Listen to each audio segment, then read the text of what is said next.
નમસ્કાર વિદ્યાર્થી મિત્રો, સ્ટાન્ડર્ડ 11 કોમર્સ, સબ્જેક્ટ એસપીએનસીસી, ચેપ્ટર 1 સેક્રેટરીનો અર્થ અને પ્રકારો. તો 11 કોમર્સ માટે વિદ્યાર્થીઓ માટે આ સબ્જેક્ટ નવો છે. અત્યાર સુધી તમે આ સબ્જેક્ટ ના ભણ્યા હોય એટલે પ્રશ્ન ઊભો થાય કે એસપીએનસીસી શું છે. તો એસપીએનસીસી બે પાર્ટ છે. એક સબ્જેક્ટમાં બે પાર્ટ આવે છે. એક પાર્ટ છે એસપી અને બીજો પાર્ટ છે સીસી. એસપીનું ફૂલ ફોર્મ થાય છે સેક્રેટરીયલ પ્રેક્ટિસ અને સીસીનું ફૂલ ફોર્મ છે કોમર્શિયલ કોરિસ્પોન્ડન્સ. કોમર્શિયલ એટલે કે વાણિજ્ય અને કોરિસ્પોન્ડન્સ એટલે પત્રવ્યવહાર. વાણિજ્ય એટલે શું? તો કે વાણિજ્ય એટલે વેપારને લગતો પત્રવ્યવહાર. તો આવી રીતે બે પાર્ટ છે. બે પાર્ટ દ્વારા એક સબ્જેક્ટ તૈયાર થાય છે. તો વિભાગ સેક્રેટરીયલ પ્રેક્ટિસ એમાં શું હોય છે? તો કે એમાં સેક્રેટરીને લગતી બધી જ માહિતી હોય છે. સેક્રેટરીનો અર્થ, એના પ્રકારો, સેક્રેટરીના કાર્યો, એને શું કામ કરવાના હોય છે કંપનીમાં, કયા દસ્તાવેજો તૈયાર કરવાના હોય છે, દસ્તાવેજો તૈયાર કરવા માટે એને શું ફરજો છે, એની જવાબદારી શું ઊભી થાય કંપની માટે, એની શું મર્યાદા છે, આ બધી જ માહિતી આ વિભાગમાં હોય છે. ત્યાર પછી છે વાણિજ્યક પત્રવ્યવહાર એટલે કે કોમર્શિયલ કોરેસ્પોન્ડન્સ. આ વિભાગમાં પત્રને લગતી બધી જ માહિતી હોય છે કે એક વેપારી બીજા વેપારીને પત્ર લખે છે તો કેવા માળખાનો ઉપયોગ કરે છે પત્ર લખવા માટે, કેવી શૈલી હોવી જોઈએ, પત્ર કેવી રીતે લખાય છે, કઈ ભાષામાં લખાય છે, આ બધી જ માહિતી વાણિજ્યક પત્રવ્યવહારના આ વિભાગમાં સમજાવવામાં આવે છે. તો આવી રીતે એક સબ્જેક્ટ તૈયાર થાય છે એસપીએનસીસી. તો આ લેક્ચરમાં આપણે એસપીએનસીસીનો પેલો પાર્ટ છે, પેલું ચેપ્ટર છે સેક્રેટરીનો અર્થ અને એના પ્રકારો. સેક્રેટરીનો અર્થ અને એના પ્રકારો એના વિશે આપણે સમજૂતી મેળવીશું. પહેલાં જોઈએ પ્રસ્તાવના, ઇન્ટ્રોડક્શન. સમગ્ર વિશ્વમાં માનવી સૌથી બુદ્ધિશાળી પ્રાણી છે. આપણે સૌ જાણીએ છીએ કે આખા વિશ્વમાં બુદ્ધિશાળી પ્રાણી હોય તો માનવી છે. શા માટે? તો કે માનવીએ હંમેશા પોતાનો વિકાસ સાધ્યો છે, નવી નવી શોધો કરી છે, ક્રાંતિ લાવી છે, દરેક ક્ષેત્રમાં ક્રાંતિ લાવી છે. એટલા માટે સૌથી બુદ્ધિશાળી પ્રાણી હોય વિશ્વમાં તો માનવી છે. આ વિકાસગાથામાં માનવી હંમેશા વધુ ને વધુ કામ કરતો થયો, કેમ કે જેમ જેમ વિકાસ થયો એમ વધુ કામ કરવું પડ્યું છે. તો બધું જ કામ માનવી પોતે જાતે કરી શકતો નથી. તો એના માટે એને સહાયકની જરૂરિયાત ઊભી થાય છે જે પોતાના વતી કામ કરી શકે. કોઈ મદદનીશની જરૂરિયાત ઊભી થાય છે કે બધું કામ પોતે જાતે નથી સંભાળી શકતો, એટલે કોઈ મદદનીશની જરૂર પડે છે. તો આ મદદનીશને રાખે છે તો એ સેક્રેટરી છે. માનવીની વિકાસગાથાની સાથે જ વાણિજ્યની શરૂઆત થઈ. માનવીનો વિકાસ થયો તો વાણિજ્યની શરૂઆત થઈ, એટલે કે વેપારની શરૂઆત થઈ. માનવીનો વિકાસ નહોતો એટલે કે જ્યારે માનવી ખેતી કરતો, પહેલાંના સમયમાં તો માનવી ખેતી કરતો અને પોતાનું ગુજરાન ચલાવતો. સાટા પદ્ધતિથી પોતે પોતાનું ગુજરાન ચલાવતો. સાટા પદ્ધતિ આપણે જાણીએ છીએ કે વેપાર નહોતો પહેલાંના સમયમાં. તો પહેલાંના સમયમાં વેપાર નહોતો, એના બદલામાં સાટા પદ્ધતિ હતી, એટલે કે વસ્તુનું આદાન પ્રદાન હતું. પણ જેમ જેમ વિકાસ થતો ગયો એમ વાણિજ્યની શરૂઆત થઈ. વાણિજ્યની શરૂઆત થઈ અને વિકાસ થયો, પણ શરૂઆતમાં આ વિકાસ મંદ હતો. પણ જેમ જેમ વિકાસ થતો ગયો એમ ઔદ્યોગિક ક્રાંતિ આવી, એટલે કે ઉદ્યોગોમાં ક્રાંતિ આવી અને નવી નવી શોધખોળોએ આધુનિક વાણિજ્યનો પાયો નાખ્યો, એટલે કે આધુનિક વેપારની શરૂઆત થઈ. ઔદ્યોગિક ક્રાંતિ આવી એટલે કે પહેલાંના સમયમાં માનવીઓ છે વેપાર તો કરતા પણ મર્યાદા હતી કે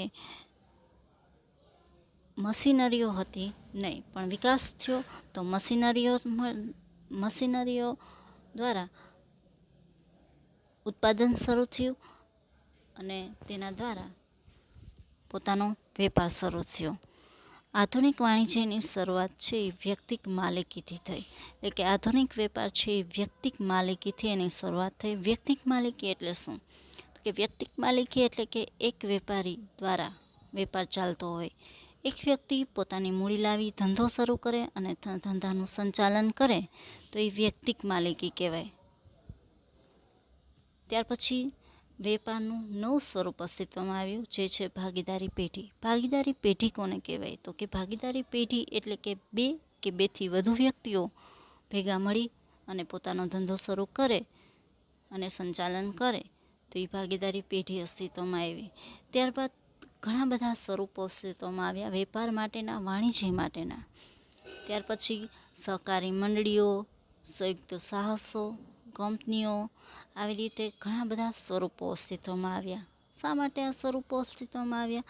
તો કે એકની મર્યાદાને કારણે, વાણિજ્યના સ્વરૂપની એકની મર્યાદાને કારણે અન્ય સ્વરૂપો અસ્તિત્વમાં આવ્યા. વ્યક્તિક માલિકીની મર્યાદા હતી, એના કારણે ભાગીદારી પેઢી અસ્તિત્વમાં આવી.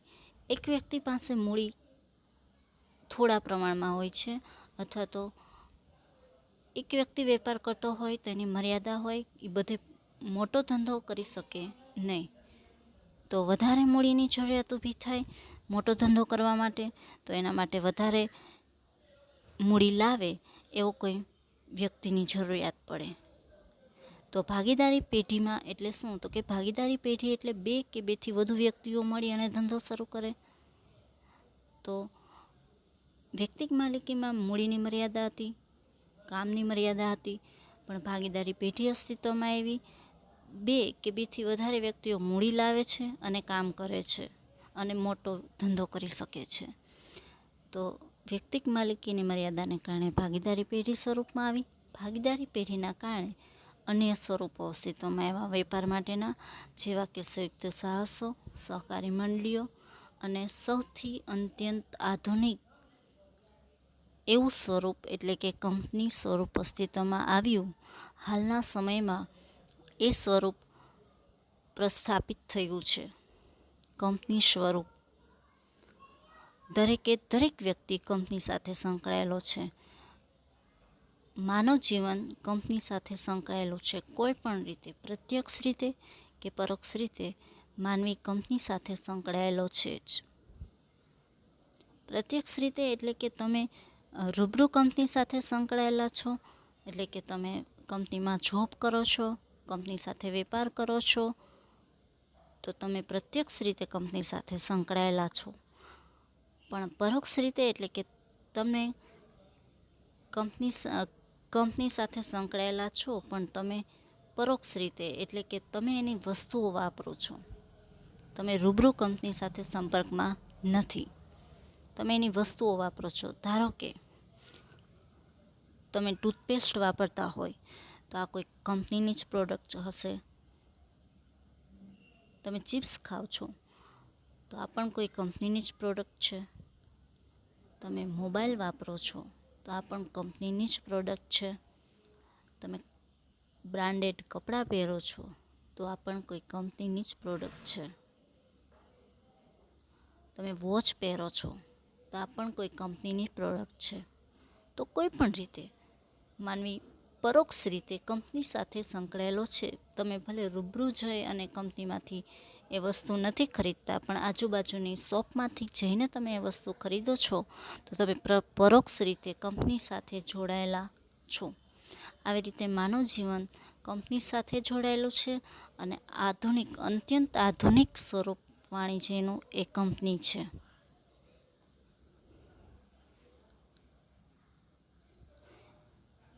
અત્યંત આધુનિક એવું સ્વરૂપ કંપનીનું સ્વરૂપ છે. તો આવી કંપનીઓમાં વેપાર છે એ મોટા પાયે હોય છે, સમગ્ર વિશ્વમાં ફેલાયેલો હોય છે. તો સમગ્ર વિશ્વમાં વેપાર કરવા માટે વધારે મૂડીની જરૂરિયાત ઊભી થાય છે. તો કંપની આ મૂડી ક્યાંથી મેળવે છે? તો કે કંપની આ મૂડી શેર હોલ્ડરો પાસેથી મેળવે છે. શેર હોલ્ડરો એટલે શું? શેર એટલે શું?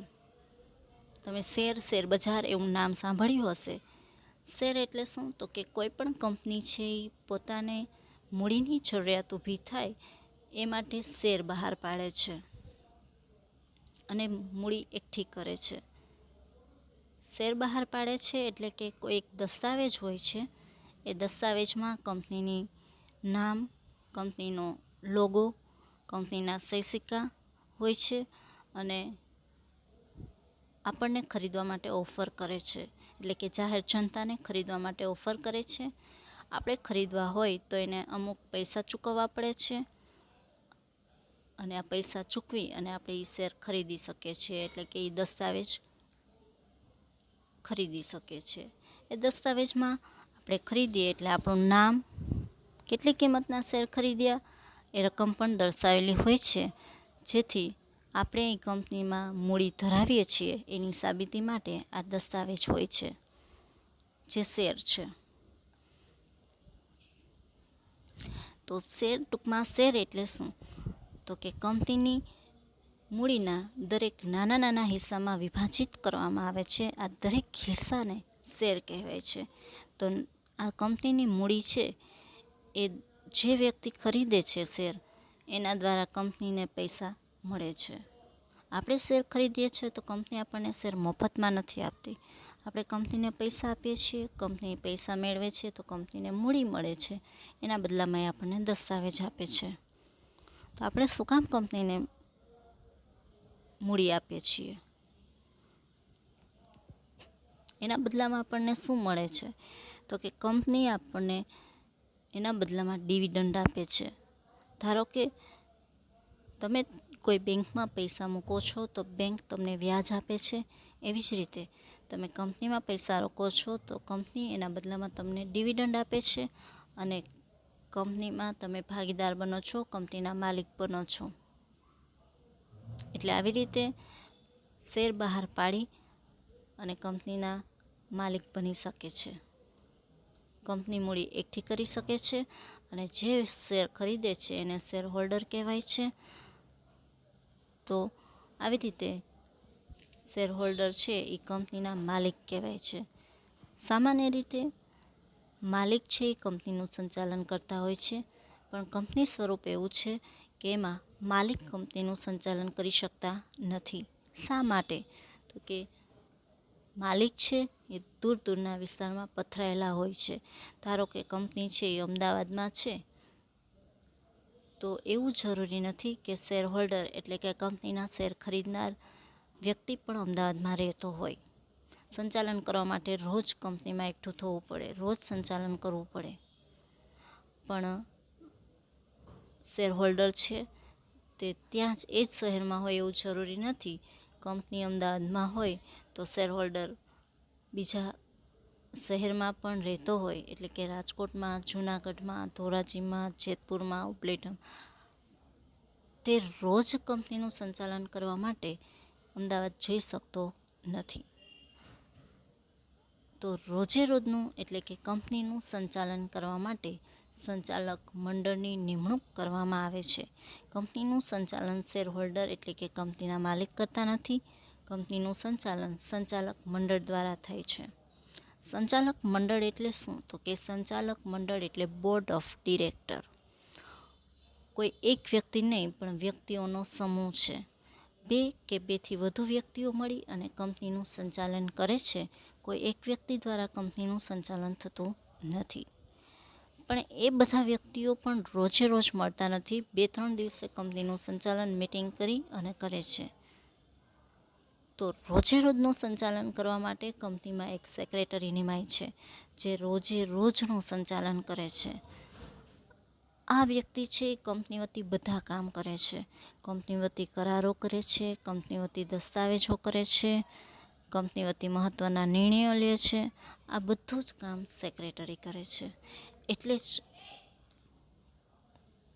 આ સેક્રેટરી છે એ કંપની સ્વરૂપમાં ખાસ વ્યક્તિ છે. કાયદાએ કંપનીને કૃત્રિમ વ્યક્તિત્વનું સ્વરૂપ આપેલું છે. કાયદો એમ કહે છે કે કંપની એક કૃત્રિમ વ્યક્તિ છે. શા માટે કૃત્રિમ? તો કે કંપનીનું સર્જન માનવ દ્વારા થાય છે. માનવ દ્વારા જેનું સર્જન થાય એ કૃત્રિમ કહેવાય. પણ કાયદો એમ કહે છે કંપની એક વ્યક્તિ છે, પણ કેવી વ્યક્તિ છે? તો કે કૃત્રિમ વ્યક્તિ છે. કાયદાએ કંપનીને કૃત્રિમ વ્યક્તિત્વનું સ્વરૂપ આપેલું છે. કંપની એક વ્યક્તિ છે, પણ પોતે પોતાનું કામ જાતે કરી શકતો નથી. તેનું કામ કરવા માટે એક સેક્રેટરીની નિમણૂક કરવામાં આવે છે. તેથી કંપનીના બધા જ કાર્યોમાં સેક્રેટરી સામેલ હોય છે. એટલા માટે જ કંપનીમાં સંચાલનમાં સેક્રેટરીનું સ્થાન ખૂબ જ અગત્યનું છે. તો જેમ આપણે એક વ્યક્તિ છીએ, આપણને કંપનીના આપણે જેમ એક વ્યક્તિ છીએ અને આપણને કાયદાઓ લાગુ પડે છે, આપણને કલમો લાગુ પડે છે, આપણા માટે નિયમો છે, સરકારે બનાવ્યા છે. એવી જ રીતે કંપની પણ એક વ્યક્તિ છે. કંપની માટે પણ ભારતમાં કંપની ધારો છે, કંપનીના નિયમો છે. એ કંપનીના નિયમો મુજબ કંપની ચાલે છે, પોતાની રીતે ચલાવી શકાતી નથી. તો ભારતની આઝાદી પછી 1956માં કંપની ધારો અસ્તિત્વમાં આવ્યો. એ ધારામાં કંપની ચલાવવા માટેના બધા જ નિયમો છે. ત્યાર પછી 1956ના કંપની ધારામાં જુદા જુદા સુધારા વધારા થયા અને નવો કંપની ધારો, સુધારા વધારા સાથેનો નવો કંપની ધારો 2013માં અસ્તિત્વમાં આવ્યો.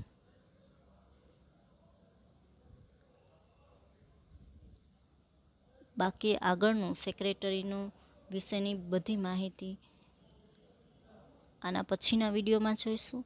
Thank you.